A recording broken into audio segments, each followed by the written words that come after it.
चलिए शुरू करते हैं। ओम नमो भगवते वासुदेवाय। ओम नमो भगवते वासुदेवाय। ओम नमो भगवते वासुदेवाय। जन्माद्यस्य यतो अन्वयात् इतरतश्चार्थेष्वभिज्ञस्वराट् तेने ब्रह्मनिधाय आदिकवये मुह्यन्ति यत्सूर्यः तेजो वारिभिरां यथा विनिमयो यत्र त्रिसर्गो अमृषा धाम्ना स्वेन सदा निरस्तकुहकं सत्यं परं धीमहि धर्म प्रोचितकैतवो अत्र परमो निर्मत्सराणां सतां वेद्यं वास्तवम् अत्र वस्तु शिवदं तापत्रयो उन्मूलनं श्रीमद्भागवते महामुनिकृते किं वा परैरीश्वरः सद्योरित्यवरुच्यते यत्र कृतिभिः शुश्रूभिस्तत्क्षणात् निगमकल्पत्रोर्गलितं फलं सुखमुखादमृतद्रवसंयुतं पिबत भागवतं रसम् आलयं मुहुरहो रसिका भुवि भावुकाः यं प्रवचन्तं ननुपेतकृत्यं द्वैपायनो विरहकातराजुहाव पुत्रेति तन्मयता तरवेभिनेन्दु तं सर्वभूतहृदयं मुनिमानतोऽस्मि नारायणं नमस्कृत्यं नरं चैव नरोत्तमं देवीं सरस्वतीं व्यासं ततो जयमुदीरयेत् नष्टप्रायेष्वभद्रेषु नित्यं भागवत सेवया भगवती उत्तम श्लोके भक्तिर्भवती नैष्टिकी। हम लोग अभी कुंती प्रेयर्स पे हैं और कुंती प्रेयर्स के हमसे शुरू करते हैं। पहला स्कंद और 8वां चैप्टर। नमस्ये पुरुषं त्वाद्यामीश्वरं प्रकृते परम् अलक्ष्यं सर्वभूतानाम् अन्तर्बहिरवस्थितं मायाजवनिकाच्छानम् अज्ञाधोक्षजम् अव्ययम् न लक्ष्यसे मूढदृशा नटो नाट्यधरो यथा तथा परमहंसानां मुनीनां अमलात्मनां भक्तियोगविधानार्थं कथं पश्येम हि स्त्रियः कृष्णाय वासुदेवाय देवकी नन्दनाय च नन्दगोपकुमाराय गोविन्दाय नमो नमः। कृष्णाय वासुदेवाय देवकी नन्दनाय च नन्दगोपकुमाराय गोविन्दाय नमो नमः। कृष्णाय वासुदेवाय देवकी नन्दनाय च नन्दगोपकुमाराय गोविन्दाय नमो नमः। यथा ऋषिकेशखलेन देवकी कंसेन रुद्धाति चिरं शुचार्पिता विमोचिताहं च सहात्मजा विभो त्वयैव नाथेन मुहुर्विपत्कणा विशान्महानाग्ने पुरुषाददर्शनात् असत्सभाया वनवासकृच्छ्रितः मृधे मृधेयनेकमहारथास्त्रतो द्रोण्यस्त्रश्चास्म हरेरभिरक्षिताः विपदः सन्तु नः शश्वत् तत्र तत्र जगत्कुरो भवतो दर्शनं यत्स्यात् पुनर्भव दर्शनम् जन्म ऐश्वर श्रुत श्रीर्भिः एधमानमदः पुमान् नैवाहर्त्यभिधातुं वै त्वां किंचन गोचरम्। चलिए, कुंती जी की स्तुति चल रही है। भगवान द्वारका की तरफ प्रस्थान कर रहे थे और कुंती जी ने उन्हें रोक लिया है और कुंती जी उनकी स्तुति कर रही थी। तो स्तुति में पहले शुरू करती हैं कि आप इस पुरी में रहने वाले परम पुरुष हैं। पुरी से एक तो ये देह हो जाता है 9 द्वार की पुरी, पुरी होता है फोर्ट। इस पूरे संसार को भी, इस धरा को भी हम पुरी ही कहेंगे, फोर्ट में। और आप अंतर बाहर रहने वाले हैं, आप प्रकृति और जीवों के नियंता हैं। आपको नमस्कार है। आप माया के पर्दे के पीछे बैठ करके, सूत्रधार बन करके आप ये कठपुतलियों का खेल खेल रहे हैं। सब जीव और प्रकृति कठपुतली के जैसे आपके इशारे पर नाच रहे हैं। आप फिर भी भगवान कभी कभी इस माया के पर्दे से बाहर निकलते हैं जीवों के लिए। क्यों निकलते हैं? परमहंसों को, अमला आत्माओं को, विमल आत्माओं को, जो बहुत शुद्ध हो चुके हैं, जिन्होंने देह धारण किया है लेकिन अपने देह को वो संसार की किसी वस्तु में लिप्त नहीं करते, ऐसे परमहंसों को, ऐसे अमला आत्माओं को ज्ञान देने के लिए। किस बात का ज्ञान? भक्ति योग का। भक्ति योग, प्रेमा भक्ति, ये देने के लिए हे भगवान आप उस पर्दे से कभी कभी बाहर निकल के आते हैं। मैं तो केवल आपको, मैं तो परमहंसों जैसी स्तुति नहीं कर सकती, मैंने कभी आपको ऐसे में देख भी नहीं सकती, लेकिन मैंने तो आपको जैसा देखा है वैसा मैं कहती हूँ, आप तो मेरे कृष्ण हैं। आप वसुदेव पुत्र वासुदेव हैं। आप देवकी के गोदी में खेलने वाले देवकी नंदन हैं। आप नंद यशोदा के घर में रहने वाले नंद गोप कुमार हैं। आप गायों को पालने वाले, गायों को आनंद देने वाले आप गोविंद हैं। मैं भी आपकी बूढ़ी गाय हूँ और ये 5 पांडव मेरे बछड़े हैं। इनकी आपने रक्षा की है, सदा इनका पालन किया है। अब जब सब कुछ मिल गया तो आप हमें छोड़कर।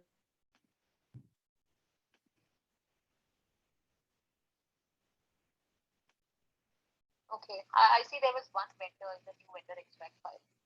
Yeah. Yeah. So what happened is like what I have basically file there. कल पर हमने चर्चा की थी, जो भगवान माला धारण करते हैं गले में उसको वैजयंती माला कहते हैं। इंटरनेट कनेक्टेबल जो भगवान माला धारण करते हैं उसको वैजयंती माला भी कहते हैं। और यहाँ पर भगवान ने स्पेसिफिकली कमल पुष्पों की माला धारण की है। कमल पुष्प से अर्थ है जिनका मन कमल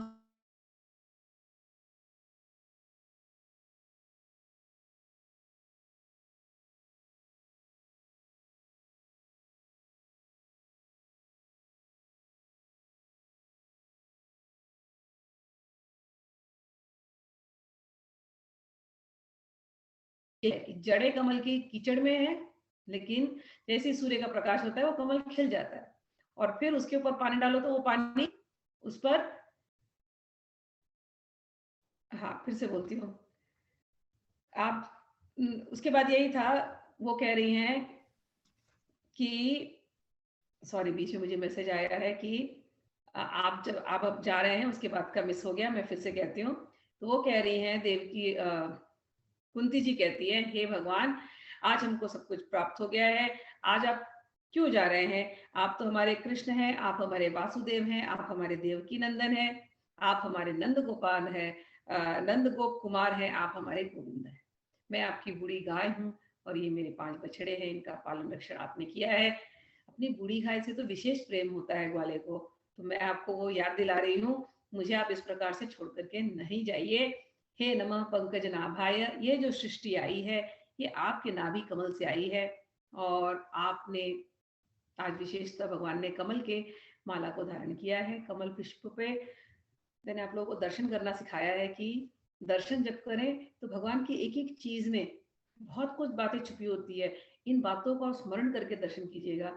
दर्शन ऐसे नहीं कि गए देख करके निकल गए, नहीं, वहां पर बैठिए, देखिए, एक एक चीज को निहारिए और उस भाव को मनन कीजिए। मंदिर बनाए क्यों थे हमारे यहाँ? मंदिर इसलिए बनाए थे, आप अपने घर के माहौल से हट करके वहां जाइए और वहां बैठ करके दर्शन कीजिए। दर्शन का एक और अर्थ होता है, दर्शन हमारे होते फिलॉसफी, फिलॉसफी में क्या होता है? आप सोचते हैं, मनन करते हैं, हर एक की अपनी फिलॉसफी है, कितने सारे फिलोसोफर्स हैं, उनका जो थॉट्स जो होता है वो फिलॉसफी होती है। उसका हिंदी वर्ड है दर्शन, है ना? तो जब हम भगवान की मूर्ति को देखें तो वहां पर हम क्या देख रहे हैं, कैसे देख रहे हैं, उस मूर्ति को देखने के बाद उस पर हम मनन करें, तब जब हम मनन करते हैं तब हम उनका दर्शन करते हैं, हमारे थॉट्स, हमारी फिलॉसफी फिर सुदृढ़ होती है। एक होता है सामने सामने देखना, गए मूर्ति को देखा और आ गए। दूसरा, उस मूर्ति को देख करके उसके भाव में जाना, भगवान के अंग अंगों को निहारना, तो वो होता है दर्शन। तो अब उस दर्शन के हिसाब से जब भगवान ने कमल की माला पहनी, अब हम उस दर्शन को देख रहे हैं, उसको मनन करते हैं कि क्यों कमल की माला पहनी है, कमल में क्या विशेष गुण है। तो कमल की विशेष गुण यही है कि कमल भक्तों को रिप्रेजेंट करता है, उनके मन को रिप्रेजेंट करता है, जिनका मन भगवान कृष्ण के अतिरिक्त और कहीं नहीं जाता। कमल का फूल, उसकी जड़ें कीचड़ में होती हैं, लेकिन जब सूरज आता है तो वो खिल जाता है पानी के ऊपर, और उसके ऊपर फिर पानी डालो तो पानी उस पर से फिसल जाता है, वो पानी में रहता नहीं है कमल का फूल जो है। तो जिन भक्तों का मन ऐसा हो गया है, उनको भगवान श्री कृष्ण धारण कर लेते हैं। हमारे यहाँ पुष्पों को कहते हैं ना, हमारे एक शब्द है पुष्प के लिए, दूसरा शब्द है श्रद्धा सुमन अर्पित करो भगवान को अपने। श्रद्धा सुमन, सुमन यानी जिसका अच्छा मन, सुमन यानी पुष्प भी होता है, फ्लावर भी होता है, और सुमन मैंने अच्छा मन। तो अपने श्रद्धा का जो जो तुम्हारा सुंदर, श्रद्धा से जो तुम्हारा सुंदर मन हो गया है, उस श्रद्धा सुमन रूपी पुष्पों को तुम भगवान को अर्पित करो, ऐसी भावना होती है। एक एक चीज, एक एक शब्दों के अर्थ है, ठीक है। तो जब भी आप पुष्प अर्पण करें भगवान को, तो ऐसी सोच के भगवान, ये मेरा मन है, ये मेरा चित्त है, ये मेरी चेतना है, ये मैं आपको अर्पण कर रही हूँ। भगवान उसको धारण करते हैं, ठीक। तो नमः पंकज मालिने, नमः पंकज नेत्राय, भगवान के नयन कमल के पुष्प के जैसे हैं, और उनको देखो तो ठंडक मिलती है, शीतलता मिलती है। नमः पंकजांग्रये, भगवान के चरण भी कमल के जैसे हैं, जैसे आप अपना माथा वहां टेकेंगे तो वही ठंडक, वही शीतलता और वही कोमलता प्राप्त होती है। नमस्ते पंकजांग्रये, फिर वो और धन्यवाद करती हैं और ग्रेटफुल होती हैं। ये भक्तों में बड़ा एक गुण होता है, टू बी ग्रेटफुल। मैंने कल भी समझाया, कितने भी प्रॉब्लम्स आए, ऑब्स्टिकल्स आए, लोग आपके अगेंस्ट हैं, everything be grateful, be in gratitude always. ये एक मंत्र है, ये एक सीक्रेट है। हर व्यक्ति आपको कुछ ना कुछ सिखा के जाएगा, आपको कुछ ना कुछ बना करके जाएगा। अगर जीवन में कोई फेक गुरु भी मिल गया, वो भी आपको कुछ सिखा करके जाएगा। तो हर व्यक्ति, हर जीवन के ट्रायल्स और कठिनाई, सबने आपको भगवान की तरफ ही खींचा है, भगवान की तरफ ही पुश किया है। आप सोचिए, हमारा सबका जीवन इतना अच्छा चल रहा है, सब कुछ उनके अनुकूल, एवरीथिंग एज यू वांट, इतना अनुकूल है। थोड़ी बहुत प्रतिकूलताएं आती है हमारी लाइफ में, थोड़ी बहुत ट्रायल्स आते हैं, फिर भी हमारा मन पूरी तरह से नहीं लगता। थोड़ी बहुत ट्रायल्स आती है तो भी मन नहीं लग रहा है हमारा भगवान में। और अगर केवल जीवन अच्छा ही अच्छा हो पूरा, तो गारंटेड हमारा मन लगने का चांसेस बहुत कम है। एवरीथिंग इज गोइंग गुड, अब क्यों भगवान को याद करें। तो कुंती जी कहती हैं, कुंती जी की प्रार्थना में आता है, विपदा संतुताः, लेट ट्रायल्स बी देयर। कितने ट्रायल्स आने भगवान, आते रहने दीजिए, परमानेंट आते रहने दीजिए। क्यों? क्योंकि इन सब ट्रायल्स के पीछे वो गुरु तत्व, वो जो आप हैं जगत गुरु, उनका दर्शन मुझे हुआ है। मेरी हर कठिनाई में आपके दर्शन मैंने किए हैं, और आपके दर्शन करने का फल क्या है? इस भव सागर में, इस जन्म मृत्यु के चक्र से मनुष्य मुक्त हो जाता है। तो हे भगवान, मुझे विपदाओं से अब कोई डर नहीं लगता। कितनी भी विपदाएं, कितने भी प्रॉब्लम्स, कितने भी ट्रायल्स आने दीजिए, उनसे अब कोई डर नहीं है।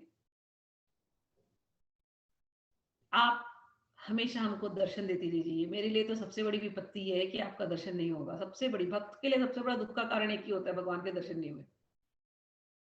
और भक्त के लिए सबसे बड़ी खुशी यही होता है, आज भगवान के दर्शन हो गए। तो सबसे बड़ी संपत्ति भक्त का भगवान को देखना, सबसे बड़ी विपत्ति भक्त का भगवान नहीं दिखाई दिए, ऐसा। ठीक है। तो वो कहते हैं, मुझे आपके दर्शन दे दीजिए, मुझे विपदाएं आते रहें आप, लेकिन क्योंकि विपदाओं के माध्यम से, ट्रायल्स के माध्यम से, प्रॉब्लम्स के माध्यम से मैंने आपके दर्शन किए हैं, हे जगत गुरु, आपके दर्शन होने से इस दुख भरे संसार में वापस आना नहीं पड़ेगा। इसलिए आप, तो कुंती जी ने यहाँ पर संपत्ति मांगी है, सबसे बड़ी संपत्ति मांगी है। सबसे बड़ी संपत्ति क्या? भगवान के शाश्वत दर्शन, शाश्वत यानी परमानेंट, भगवान के नित्य दर्शन, ऐसा वो मांग रही है अपनी प्रार्थना में। तो इस श्लोक को इसी तरह पॉजिटिवली देखना, क्योंकि इस पर बहुत लोग बोलते हैं, फिर कई बार क्या होता है थोड़ी नेगेटिविटी भी डाल देते लोग अपने प्रवचन में। लेकिन जब मैंने अपने गुरुओं से सीखा तो ये बात मुझे बड़ी अच्छी लगी कि वो अच्छी संपत्ति मांग रही है, विपत्ति कह रही है लेकिन वो संपत्ति मांग रही है। सबसे बड़ी संपत्ति भक्त का ये है कि भगवान के दर्शन होते रहे। ठीक, फिर आगे कहती है भगवान के दर्शन इनको हो रहे हैं, क्यों हो रहे थे? क्योंकि ये ट्रबल्स में थी। आगे बोलते हैं जन्म ऐश्वर श्रुति श्री भीरे एधमान मदः अपमान नैवा हर्त्य विधातु वै त्वाम किंचन गोचरम। श्लोक नंबर 26। कि जिनको कुछ तीन लोगों को, तीन कैटेगरी की बात की कि इनको, इनके मुख पर कभी भगवान का नाम आ ही नहीं सकता, इनके जीवा पर भगवान का नाम आ ही नहीं सकता। कौन है वो तीन कैटेगरी?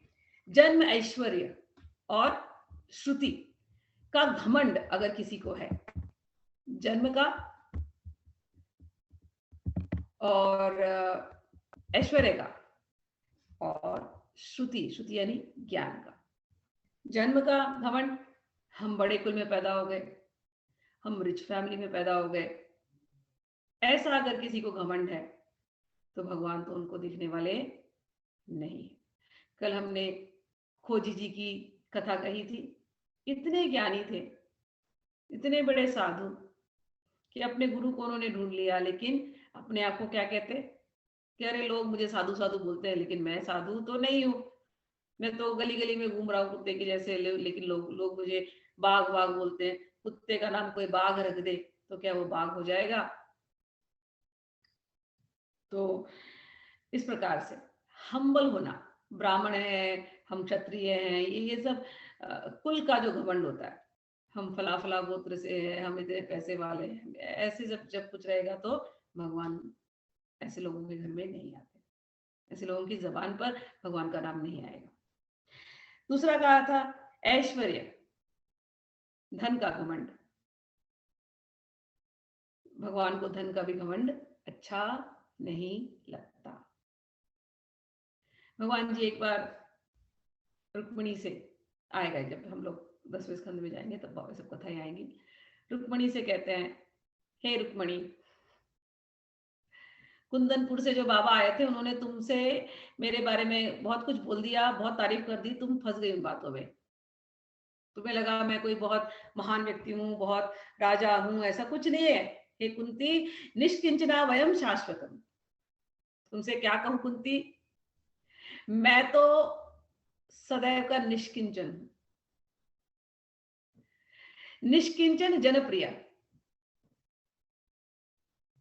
जो निष्किंचन होते हैं मैं उनका, वो मुझे बड़े अच्छे लगते हैं, उनको भी मैं बहुत अच्छा लगता हूँ। यानी कि कहने का अर्थ है कि मैं कंगला हूं, मैं कंगाल हूं, और जो कंगाल होते हैं वो मुझे बड़े पसंद करते हैं, ऐसा वो कहते हैं। तो तुम तो फंस गई। एक कंगाल लालच जी आए और वो उन्होंने शायद लगता है तुमसे मेरे बारे में बहुत कुछ बोल दिया, तुम्हें लगा मैं कोई राजा वाजा हूँ, लेकिन सच बोलूं मैं तो बड़ा कंगाल हूँ। और एक कंगाल लोग, ये जो कंगाल होते हैं ना, वही मुझे पसंद करते हैं। एक कंगाल ने दूसरे कंगाल की तारीफ कर दी और बीच में तुम फंस गई। तुम किसी और से शादी कर लेती तो तुम्हारे लिए शायद अच्छा होता। इतना सोच रुक्मणी जी तो बेहोश हो गई कि ऐसे क्यों बोल रहे, मैं तो प्रेम से आई हूँ, आप ऐसा मुझे क्यों सुना रहे हैं। फिर जब होश आया तो बोली, हाँ मैं जानती हूँ भगवान आप निष्किंचन है, सब कुछ आपका होते हुए भी आप लक्ष्मीपति हैं। सारी लक्ष्मी, सारा धन, सारा ऐश्वर्य आप ही का है, लक्ष्मी का ही है ना सब कुछ। हम लक्ष्मी से थोड़ा थोड़ा लेते हैं, और लक्ष्मी किसकी है? भगवान की है।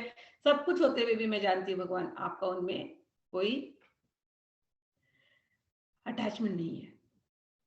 एक जगह उद्धव को भगवान कहते हैं, हे उद्धव, तुमसे सच बताता हूँ उद्धव,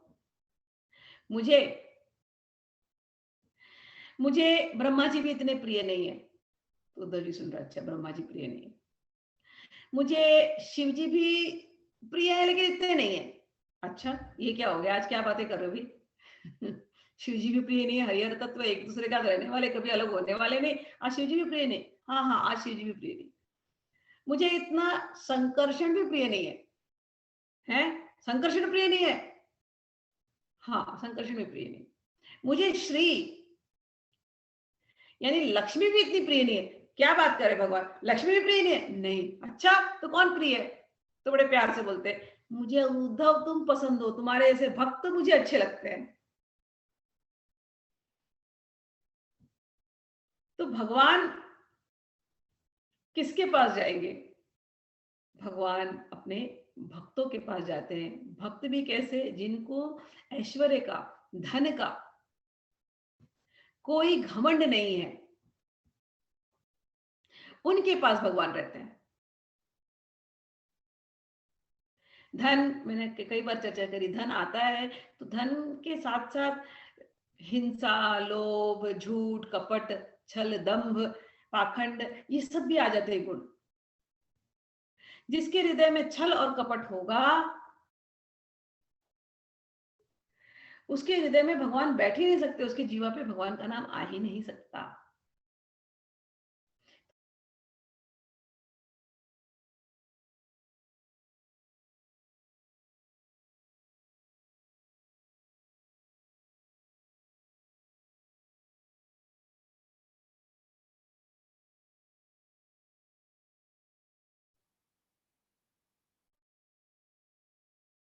तो कि मेरे पास धन की कमी ना हो।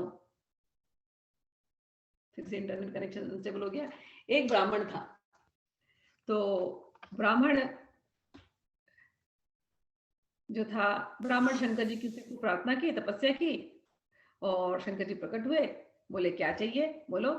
बोले मुझे धन की कामना है बहुत। बोले वहीं से ब्राह्मण की कथा है, जहां से छुटा था वहीं से बोल रहे वापस से। ब्राह्मण की कथा है। तो ब्राह्मण ने शिव जी की प्रार्थना की, खूब तपस्या किया, और कहा कि जब शिव जी प्रकट हुए, बोले क्या चाहिए?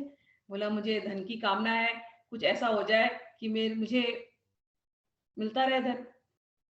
तो शिव जी सो देखे इसको, बोले है तो ब्राह्मण बड़ा अच्छा, भाव भी इसका शुद्ध है, लेकिन इसका मन धन की तरफ आकर्षित हो गया है, तो इसका भला करना चाहिए। इतना शुद्ध मन का है, लेकिन धन में अगर पड़ेगा तो ये फंस जाएगा। इसको धन तो दे देते हैं, लेकिन साथ साथ इसको और भी अच्छा कुछ दे देते हैं, इसको भगवत भक्ति दे देते हैं। तो भगवान बोलते हैं अच्छा लो, मैं तुम्हें एक पारसमणि देता हूँ, ये रख लो। पारसमणि ये पत्थर को भी सोना बना देगा, तुम इसको रख लो।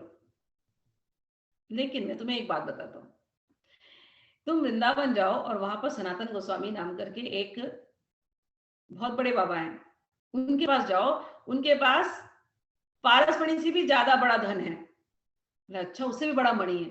अच्छा उससे भी बड़ा मणि है? बोले हाँ चले जाओ वहां पर। तो ये चले गए लालच में। अभी ब्राह्मण जी अब गए वहां पर देखे, इनको मिले, फिर बोले मुझे शंकर भगवान ने बोला है आपके पास बड़ा कोई मणि है जो बहुत धन दे सकता है, तो कृपा करके मुझे वो मणि दे दीजिए।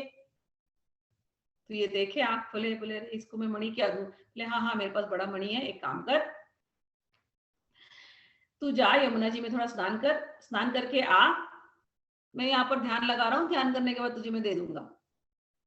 क्या मणि? तो बोले ठीक है। मैं गए लालच में, अब सब लालच है ना धन की, तो गए धन की कामना से, गए यमुना जी में स्नान करके आए, फिर बैठे इनके पास, बोले अब दीजिए मणि। तो उन्होंने कहा एक काम कर, तेरा पारस मणि है ना वो मुझे दे दे, क्योंकि मेरी मणि तेरे से ज्यादा मतलब ज्यादा कॉस्टली है, ज्यादा वैल्यूबल है, तो तेरी मणि मुझे दे दे और मैं अपना मणि तेरे को देता हूँ। तो उसने पारस मणि दे दिया लालच में। अब इन्होंने उठाया पारस मणि पानी में फेंक दिया, और पारस मणि पानी में फेंक दिया। तब ये व्यक्ति ने बोला, ब्राह्मण ने, आपने मेरा पारस मणि पानी में फेंक दिया, अब मुझे मंत्र दीजिए, नहीं अब मुझे वो मणि दीजिए जो आपके पास है। तो इन्होंने बोला आजा तेरे को देता हूँ, और कान में उनके राधा राधा राधा ये नाम बोले, बोले ये मणि राधा नाम की मणि है ये। उसको विश्वास नहीं हुआ ब्राह्मण को, उसको इतना गुस्सा आया, बोले ये आपने क्या किया? आप ये मंत्र मेरे को देते हैं, ये राधा राधा बोलते हैं बोलने के लिए, और सोच रहे हैं इससे मेरा धन होएगा, मैं इससे मुझे धन मिल जाएगा राधा राधा बोलने से। आपने मेरे साथ धोखा कर दिया। अब आप एक काम कीजिए, वो पारस मणि मुझे ढूंढ के दीजिए। आपने मेरे को उल्लू बना दिया।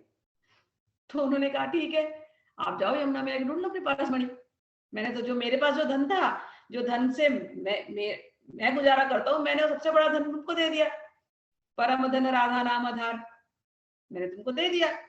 अब तुमने लिया नहीं तो मैं क्या करूं? हाँ, तुमको जो पारस मणि चाहिए जाए यमुना में जाके ले लो। ये गए, जाके यमुना में ढूंढते ढूंढते ढूंढते ढूंढते ढूंढते आए। अब कहाँ यमुना में वो पारस मणि मिलने वाली है? तैर वैर के थक के आ गए, रोने लगे कि आपने क्या कर दिया, आपने क्या कर दिया, इस नाम में क्या है, ये कोई मणि है? तब उन महात्मा ने बोला मैं दिखाता हूं इसमें क्या है, इस नाम में, इस राधा नाम में क्या है। उन्होंने मट्टी ली हाथ में, बालू ली, यमुना की रज, और उसको गिराना शुरू कर दिया। यमुना की रज जब गिराने शुरू कर दिया, एक एक धूल ऐसे ऐसे उड़ी है जैसे सोने का धूल, केवल राधा राधा नाम लेते लेते। तो एक एक यमुना की रज की कण उस समय सोने की कण जैसे बन गई इनके राधा नाम के जप से। और तब इन्होंने देखा, ये जो ब्राह्मण ने देखा, अरे बाप रे, ये तो सच में राधा राधा राधा बोल रहे हैं और धूल उड़ा रहे हैं, और राधा राधा बोलते बोलते धूल नहीं, वहां से सोने की पाउडर से उड़ती जा रही है। इनको तब समझ में आया मुझसे बड़ी गलती हो गई, मैंने सनातन गोस्वामी को समझा नहीं। और फिर रोने लगे, चरणों में गिर गए, माफी मांगी, और फिर बोला अब से मैं समझ गया कि आप क्या कह रहे थे, परम धम्म राधा नाम आधार। कल हम लोगों ने इस पर चर्चा की थी, जहां ही श्याम मुरली पे टेरत, साक्षात भगवान श्री कृष्ण लक्ष्मीपति, जिनके चरणों में लक्ष्मी है, साक्षात भगवान श्री कृष्ण क्या करते रहते, परम धन राधा नाम आधार, अपनी मुरली पे टेरत रहते हैं, टेरते रहते हैं। जाहि श्याम मुरली पे टेरत, सुमिरत बारंबार परम धन राधा नाम आधार। मीराबाई का भी हमने कल चर्चा किया था। परम धन, परम मणि, राम नाम मणि दीप धरु, जीव दे हरि द्वार, तुलसी भीतर बाहिर, जो चाहसी उजियार। राम नाम मणि, पारस मणि से भी बढ़कर कोई मणि है तो वो है राम नाम मणि। इसको, राम नाम को अपनी जीभ पर निरंतर बिठा लीजिए। जैसे यदि किसी को रोशनी चाहिए अपने घर में और बाहर, तो उस द्वार पर दीपक रख दो, तो बाहर भी रोशनी हो जाएगी और अंदर भी रोशनी हो जाएगी। ऐसे ही अगर हमारी जीवा पे राम नाम मणि अगर बैठ गया, तो अपने अंदर भी प्रकाश होता रहेगा और अपने बाहर भी प्रकाश होता रहेगा। भक्त जो राम राम करते हैं, राधा राधा करते हैं, जो कृष्ण कृष्ण करते हैं, उनके अंदर तो वो प्रकाश आता ही आता है उस दीपक का, उस राम नाम मणि का। जहां जहां वो बोलते जाते हैं राम नाम की, जहां जहां कीर्तन जाती है, जहां जहां तक आवाज जाती है, वहां वहां तक उसका प्रकाश फैलता जाता है। ये देहरी है, ये देहली है जीवा। इस पर क्या करे? तुलसीदास कहते हैं राम नाम रूपी मणि आप रख दीजिए। तुलसी भीतर बाहिर, जो चाहसी उजियार, भीतर और बाहर दोनों तरफ उजाला हो जाएगा। राम भक्ति मणि उर बस जाके, दुख लवलेश न सपन हुता के। जिसके हृदय में ये राम जी की भक्ति रूपी मणि बैठ जाती है, बस जाती है, उसके जीवन में लवलेश मात्र का भी दुख नहीं होता। तो भक्तों का ऐश्वर्य, भक्तों का धन राम नाम, भक्तों का धन राधा नाम, भक्तों का धन राम रतन धन पायो। इस प्रकार से, तो यदि किसी की ऐसी स्थिति है, सर्वतो भावेन, एक ही धन है उनका, बस भगवान, बस भगवान, तो भगवान का नाम जीवा पे आएगा। और यदि नहीं है, किसी ने धन को ही अपना सब कुछ समझ रखा है, तो भगवान का नाम नहीं आने वाला। कई बार ऐसे होते हैं, बड़े बड़े सत्संग के प्रोग्राम होते हैं ना, और लोग सत्संग में जाते हैं और पूरा सत्संग सुनने के बाद कहेंगे अरे इतना बड़ा बड़ा प्रोग्राम तो इसीलिए होता है कि इतना धन लगता है, इतना खर्चा हो तो ही सत्संग होंगे, अगर धन नहीं हो तो सत्संग नहीं हो। लोग लोग वहां पर भी जाके सत्संग की बात छोड़ करके धन की बात करते हैं। ये मंदिर चल रहे हैं धन की वजह से चल रहे हैं, धन नहीं हो तो क्या, ये तो धन कमाने का सब तरीका है। जब तक धन के प्रति ऐसी बुद्धि है तब तक भगवान नहीं मिलते। तो जन्म ऐश्वर्य शुद्ध, देखो धन कमाना कोई बुरी बात नहीं है, अंडरस्टैंड दिस वन थिंग। धन के प्रति महत्व बुद्धि, सत्संग के लिए धन की आवश्यकता नहीं होती, सत्संग के लिए प्रेमियों की आवश्यकता होती, प्रेमी भक्तों की आवश्यकता होती। जहां प्रेमी बैठेंगे, जहां प्रेमी भक्त बैठते हैं वहां सत्संग हो जाता है, वहां धन नहीं, वहां धन अपने आप आता है। जहां प्रेमी भक्त बैठते हैं और भगवान के नामों का कीर्तन करते हैं, प्रेम से उनकी चर्चा करते हैं, वहां साक्षात भगवान श्री कृष्ण प्रकट रहते हैं। और जहां साक्षात भगवान श्री कृष्ण प्रकट रहते हैं वहां लक्ष्मी प्रकट रहती है। उस जगह में कभी धन की कमी होगी ही नहीं। लेकिन ये तो केवल भक्त जानते हैं, प्रेमी जानते हैं। जो संसारी लोग होते हैं उन्हें लगता है नहीं धन है तो ये सब कुछ है, नहीं तो नहीं होगा। ऐसा नहीं होता। जब तक ऐसा अभिमान होता है तब तक भगवान नहीं आते। तो जन्म का अभिमान नहीं होना चाहिए, कुल का अभिमान नहीं होना चाहिए, ऐश्वर्य का, अपने रिचनेस का अभिमान नहीं होना चाहिए। श्री सॉरी जन्म ऐश्वर्य श्रुत श्रुत श्रुत श्रुत यानी ज्ञान, कि हमको तो सब कुछ पता है, एवरीथिंग आई नो। अगर ऐसा घमंड होगा तो भी भगवान नहीं आते। भगवान के रास्ते में चलने के लिए बहुत हम्बल होना पड़ता है, बहुत हम्बल। मैं अपने ट्रैवल्स पे एक एक साधुओं को मिली हूँ। कुछ साधुओं ने तो कभी स्कूल गए ही नहीं है। वो लोग बचपन में उनको संतों का साथ मिला, वो लोग ऐसे क्षेत्रों में रहे जहां संत आते जाते थे और संतों की टोली में वो शामिल हो गए बचपन से ही, और संतों की कृपा से उनको ज्ञान मिला है। और उनके साथ बैठो तो वो ऐसी बातें करेंगे आप दंग हो जाते थे। कई बार तो मुझे शर्म आने लगती थी अपने ऊपर। हम खाली कहने को इंजीनियर है, MBA है, सब सब सब सब सब सब संसारी डिग्रियां हैं। असली ज्ञान तो इन लोगों के पास था। और आया कैसे उनको वो सब ज्ञान? केवल गुरु चरणों में बैठ करके, साधुओं की टोली में बैठ करके। इतने सुंदर सुंदर पद, आप कबीरदास जी के पद पढ़िए, मलुकदास जी के पद पढ़िए, सूरदास जी के पद पढ़िए। पदों में इतने सिंपली इतनी बड़ी बड़ी बातें कह जाते हैं वो लोग कि आदमी उस पर ही चर्चा करते हैं। कबीरदास जी के पद आप पढ़िए, उस पर ही चर्चा करते जाएंगे। पूरा वेद पुराण उसके अंदर भरा है। तो असली ज्ञान जिससे आपका भला हो जाए, परम भला, वो तो केवल संतों के पास मिलता है। वो स्कूल की डिग्री में नहीं मिल सकता। और यदि किसी को अपने कॉलेज की डिग्री का अभिमान हो, भाई हम तो PhD, हम तो इंजीनियर, हम तो CA, हम तो ये फला फला फला ढिमका, हम इस यूनिवर्सिटी से आए, तो भगवान नहीं है। बहुत हम्बल होना पड़ता है, बहुत हम्बल होना पड़ता है, सब साइड में छोड़ना पड़ता है और भगवान के चरणों में समर्पित करना पड़ता है। संतों के चरणों में अपने आप को डालना पड़ता है, एक्सेप्ट करना पड़ता है। तब जाकर के ये ज्ञान अंदर आता है, तब जाकर के भगवान की महिमा समझ में आती है। नहीं तो भगवान की महिमा समझ में नहीं आने वाली। तो जन्म का घमंड नहीं, ऐश्वर्य का, धन का घमंड बिल्कुल नहीं। प्रसंगवश दत्तात्रेय के एक गुरु, दत्तात्रेय के 24 गुरु, ये सब आएगा जब हम लोग भगवान आई थिंक 11वें स्कंद में जब जाएंगे तब आएगा दत्तात्रेय उपाख्यान। तो दत्तात्रेय के 24 गुरु है। नेचर के बहुत सारे एलिमेंट्स हैं उसमें। उसमें से एक पक्षी है, पुरर पक्षी, चील। चील इज लाइक ईगल। तो वो चील जो था उसने एक मांस का टुकड़ा अपने मुंह में लिया है और वो उड़ रहा है।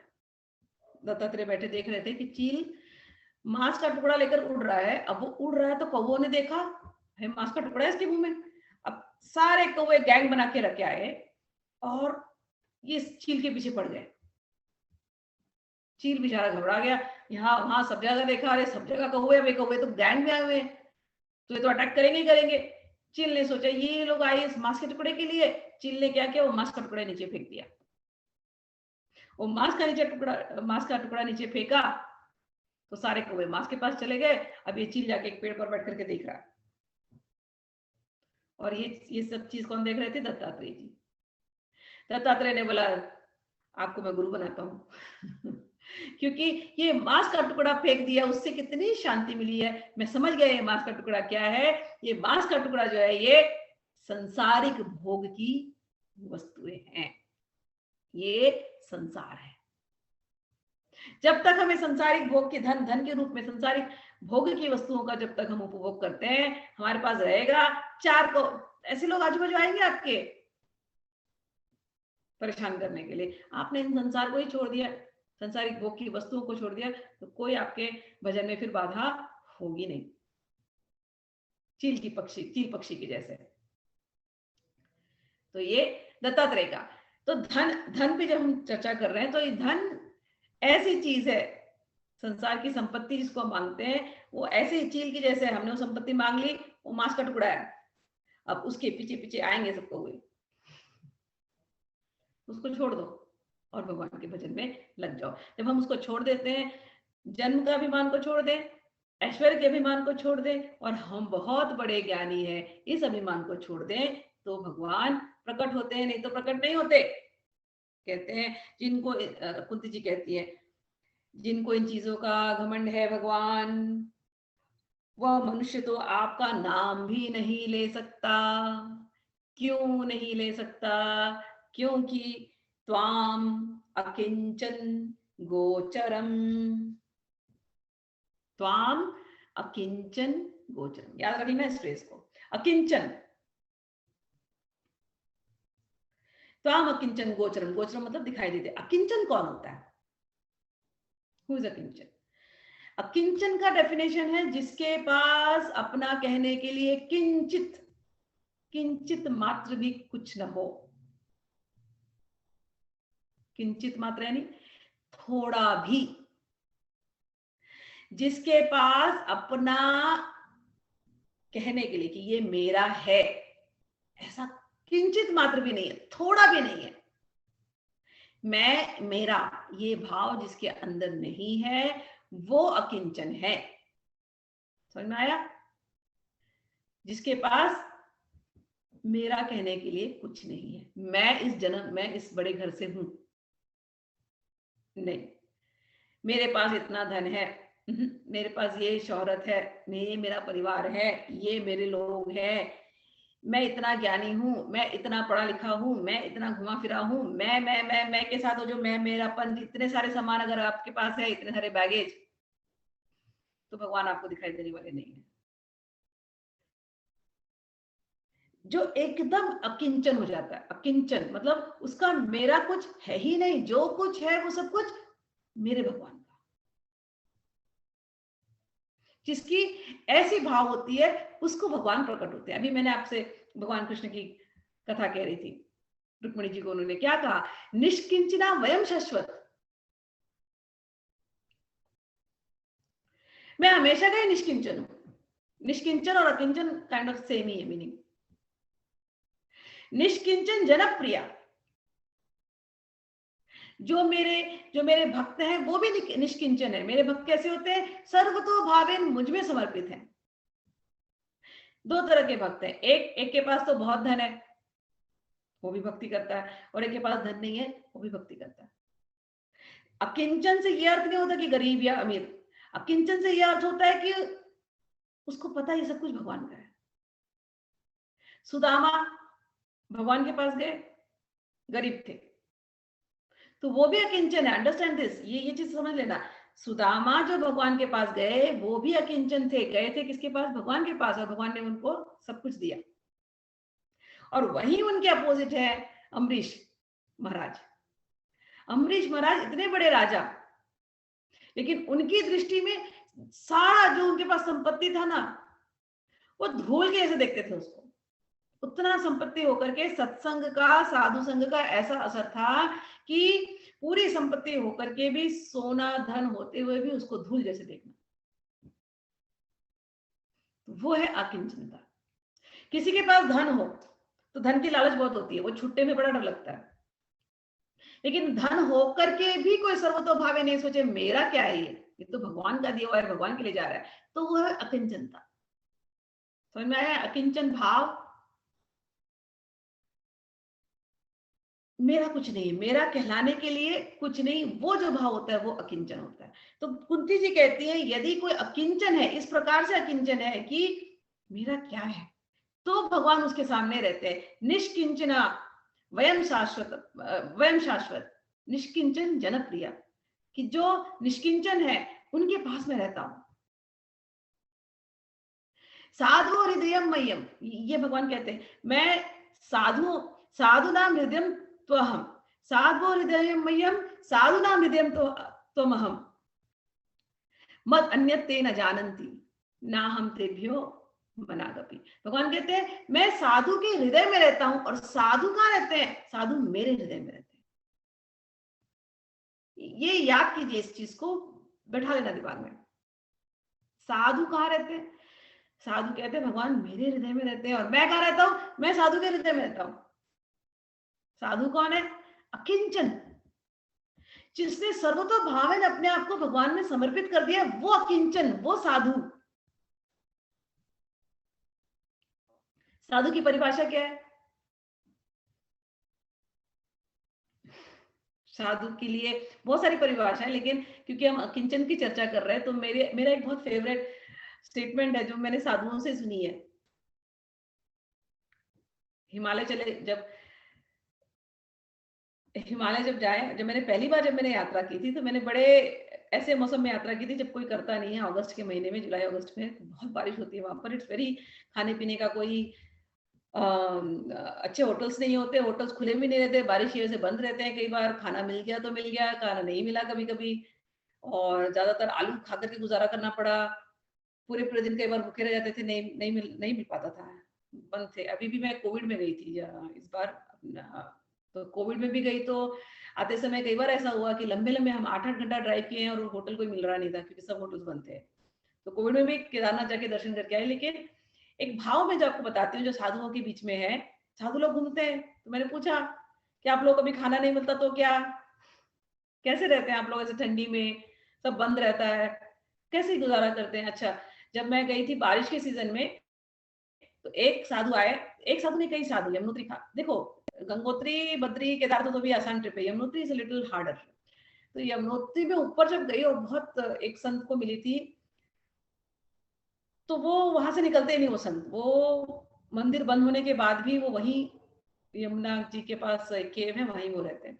तो ऐसे बहुत सारे संत हैं जो केव्स में रहते हैं। तो मेरा यही हो गया था उनसे कि जब हम लोग जाते हैं दर्शनार्थी, तो वो लोग हमसे बोलते हैं कि आप हमको गेहूं भी जो अनाज होती है वहां पर, दाल वाल कुछ कुछ चावल, ये आप हमको भरवा दो।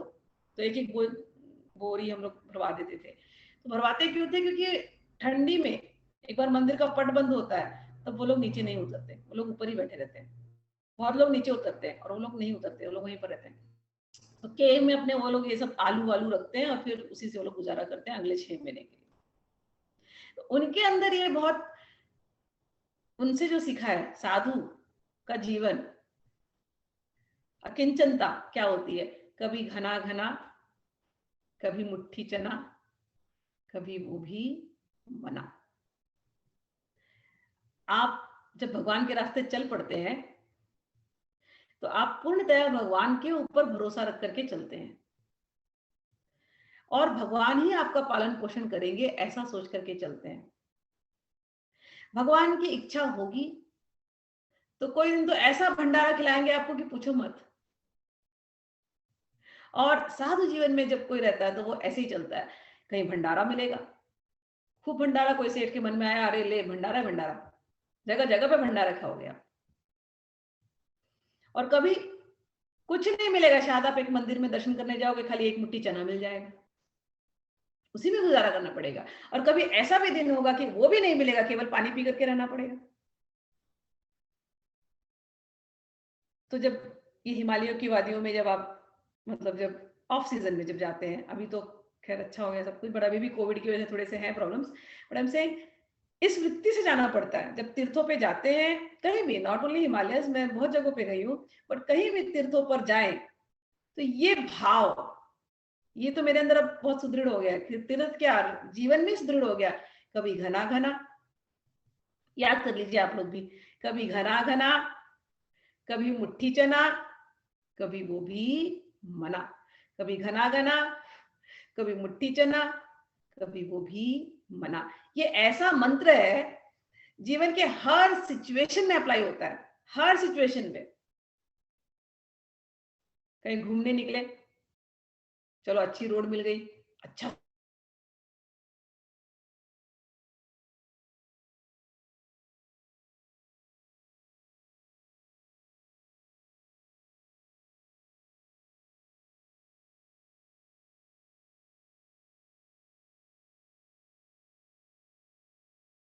कहाँ में होगा, तो टाइम खराब चल रहा है उस समय पे, तो उस समय पे ये याद करो, कभी घना घना, फिर से कहते आगे गए, कुछ खराब हो गया रोड, अब अटक गए, अब चिढ़ने के बजाय ये क्या हो गया, अब क्या होगा, घबराने के, कई लोगों को ना रिएक्शन होती, घबरा जाते हैं।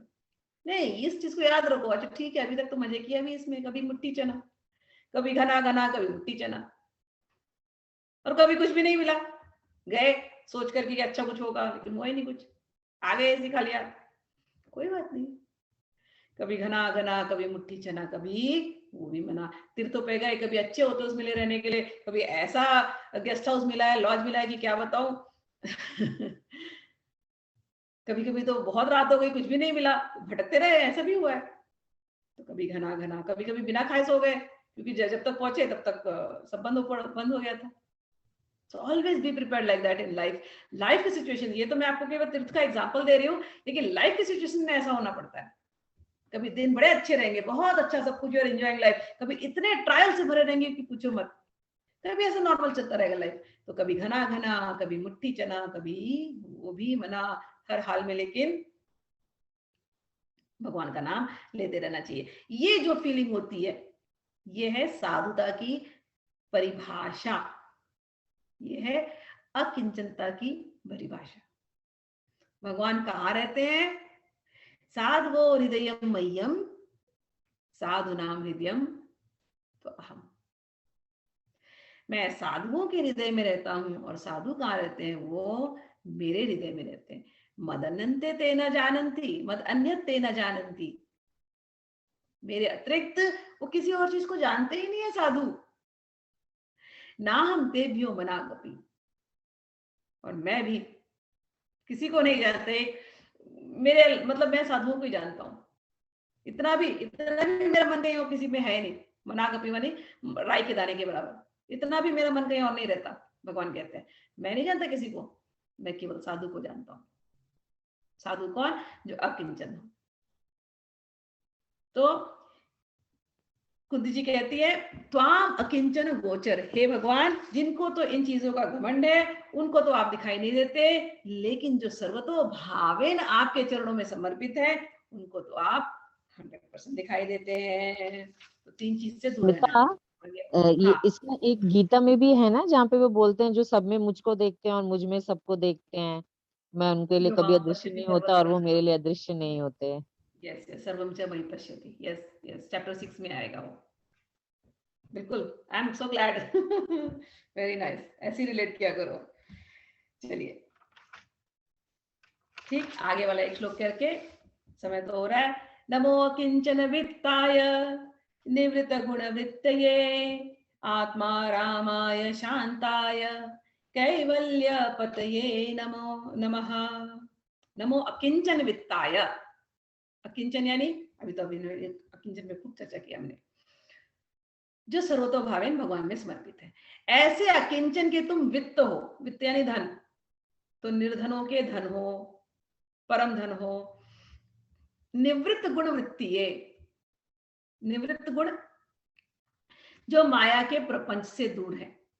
भगवान खुद माया के प्रपंच से दूर है, और भगवान के भक्त भी माया के प्रपंच से दूर है। ऐसे जो माया के प्रपंच से दूर हैं, उन्हीं के हृदय में आप विहार करते हैं। तो किसके पास रहते हैं भगवान? अकिंचन वित्ताय, अकिंचनों के जो वित्त हैं वो भगवान, और अकिंचन ही जिनके वित्त हैं वो भगवान। यानी भगवान भक्त के और भक्त भगवान के। अकिंचन वृत्ति क्या होती है? भगवान मैं तुम्हारा हूं, तुम हमारे हो, मैं तुम्हारे लिए बना हूं, तुम मेरे लिए बने हो, ये अकिंचन वृत्ति। तो ऐसे जो अकिंचन होते हैं इनका तुम परम धन हो, और यही तुम्हारे भी वित्त है भगवान। और निवृत्त गुणवृत्तीय जो माया के प्रपंच से ऊपर उठ चुके हैं, तुम उनके हो भगवान। आत्मा रामाय शांताय कैवल्य पतये नमः। आत्मा राम, आत्मा कौन है? आत्मा राम अपने आत्मा में जो स्वयं रमण करते हो उनका नाम है आत्माराम।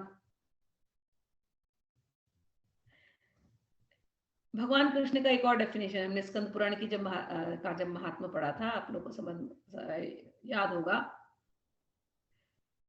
फिर भी मैं बोल देती हूँ कि जब भगवान धराधाम से चले गए थे तो द्वारका की रानियां यमुना जी के पास गई थी और पूछी थी हमको इतना विरह हो रहा है, आपको विरह नहीं होता? तो यमुना जी कहती है अरे मुझे सच में विरह नहीं होता। क्यों? आत्मा रामस्य कृष्णस्य ध्रुवम् आत्मा अस्ति राधिका तस्य दास्य प्रभावेण विरहो अस्माकं न संस्पृश्येत। कह दिए कि देखो कि आत्माराम भगवान श्री कृष्ण, उनकी आत्मा, ध्रुव आत्मा कौन है? श्रीमती राधा रानी, भगवान की आत्मा राधा रानी। अब ये मैं आपको दूसरा दर्शन सिखा रही हूँ। जब आप भगवान के पास जाएं, अगर आप भगवान कृष्ण की अकेली भी मूर्ति देख रहे हैं तो उनके हृदय को देखना, उस हृदय में जो आत्मा है वो कौन है? श्रीमती राधा रानी। बिना राधा के भगवान हो ही नहीं सकते, बिना आत्मा के कोई शरीर रह सकता है? नहीं। तो आत्मा राम भगवान श्री कृष्ण, लेकिन उनकी आत्मा कौन है? उनकी आत्मा तो श्री राधिका है, जो श्री राधिका में रमण करते हैं। जो श्री राधिका में रमण करते हैं उनको आत्मा राम कहते हैं। ठीक। और भक्त लोग कहाँ रमण करते हैं? भक्त भी अपने आत्मा में रमण करते हैं। भक्त की आत्मा में कौन रहता है? भक्त की आत्मा में उनके परमात्मा भगवान श्री कृष्ण रहते हैं। तो जो भक्त अपने परमात्मा भगवान श्री कृष्ण में रहते हैं उनको भी आत्मा राम कहते हैं। तो आत्मा रामाय, आप आत्मा राम हो, यानी आप श्री राधा रानी के साथ रमण करने वाले हो, ऐसे आत्मा राम हो। लेकिन आपके अंदर आपके भक्त रमण करते हैं, इसलिए आप उनके साथ रमण करते हो, इसलिए आप आत्मा राम हो। समझ में आया? तो आप गरीबों के, निर्धनों के परम धन है। आप निवृत्त गुण, माया के प्रपंच से दूर रहने वाले भक्तों के आप आत्मा राम हो।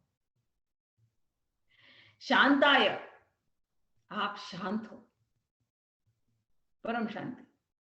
भगवान के जब दर्शन होते हैं, भगवान जब, कैसे आप समझोगे कि आपके अंदर भगवान, आप ध्यान में जब जाते हो तो भगवान है, ये कैसे पता चलेगा? जब आप परम शांति का अनुभव करते हो तब आप समझना कि आप भगवान को अभी छू पाए हो, भले देख नहीं पा रहे हो इस समय, लेकिन जब परम शांति का अनुभव होता है, और शांति ऐसी होती है, ये शांति आप कैरी फॉरवर्ड करते हो। ये शांति जब बहुत डीप मेडिटेशन में जब जाते हैं, बहुत अच्छा मेडिटेशन होता है, जब तो आप बाहर भी आएंगे ना, आप काम भी करते रहेंगे, लेकिन आपके ब्रेन के वो सेल्स ना जैसे जैसे शांति होते हैं, दे आर नॉट एक्टिव। उनको एक्टिव होने में बहुत टाइम लगता है। और अगर एक मेडिटेशन करके उठे, फिर काम करके, फिर वापस से मेडिटेशन में गए, फिर काम करके, फिर मेडिटेशन में गए, तो वो शांति कंटिन्यू होती है, रुकती नहीं, वो ब्रेक ही नहीं होता, उसको ब्रेक होने में टाइम लगता है। तो डीपर मेडिटेशन, लेकिन ये डीपर मेडिटेशन आएगी कैसे, ये परम शांति आती कैसे? घंटों दिन, कई आवर्स देने पड़ते हैं, आपको प्रैक्टिस करना पड़ता है। ऐसे आप सोचेंगे एक दिन में केवल मैं 15 मिनट कर लूं तो नहीं होता, इसको हैबिट बनानी पड़ती है। भगवान से छूटना नहीं है, इसको हैबिट बनानी पड़ती है। और वीकली वंस एटलीस्ट 2-3 घंटे सब छोड़ छाड़ के बंद करके शाम का समय निकालो और बैठ जाओ, कोई काम नहीं। आज 7 से 10 को मेडिटेशन करना है, या 5 से 7 का मेडिटेशन करना है, या 5 से 8, जो भी आपको एक टाइम मिलता हो, या अर्ली मॉर्निंग, जो भी आपको टाइम मिलता हो, वीकली वंस एटलीस्ट 3 घंटा, 3 hours is only for God, ऐसा आप प्रैक्टिस करना शुरू कीजिए। देन यू विल सी, वो कुछ दिनों के बाद ऐसी प्रैक्टिस हो जाएगी, फिर वो मेडिटेशन के बाद इतना अच्छा लगता है कि वो पीस आप कंटिन्यू करेंगे। तो भगवान आपको फील होते हैं कैसे? पहले परम शांति से। तो यहाँ वो कह रही, आत्मा रामाय शांताय कैवल्य पतये नमः। कैवल्य मोक्ष, मोक्ष मोक्ष की जो स्थिति उसको कैवल्य कहते हैं। उसके बाद कुछ नहीं है, केवल वही अंतिम। तो आप वो हैं।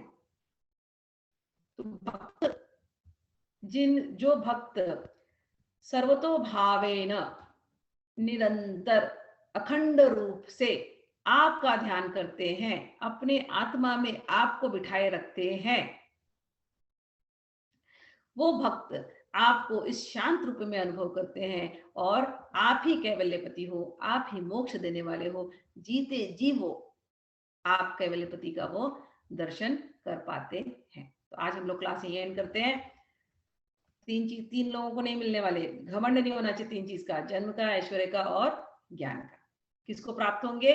जो सर्वतो भावेन भगवान को सरेंडर्ड है, जो माया के प्रपंच से दूर है, ऐसे को तो भगवान प्राप्त होते हैं। किस रूप में प्राप्त होते हैं? आत्माराम, शांता, कैवल्यपति, इस रूप में भगवान प्राप्त होते हैं। ठीक है, आज हम लोग यही पर एंड करते हैं, फिर बाकी ये क्लास नेक्स्ट वीक कल भगवद गीता के लिए मिलते हैं। जय श्री कृष्ण। हरि बोल। Thank you. हरि बोल। हरि बोल।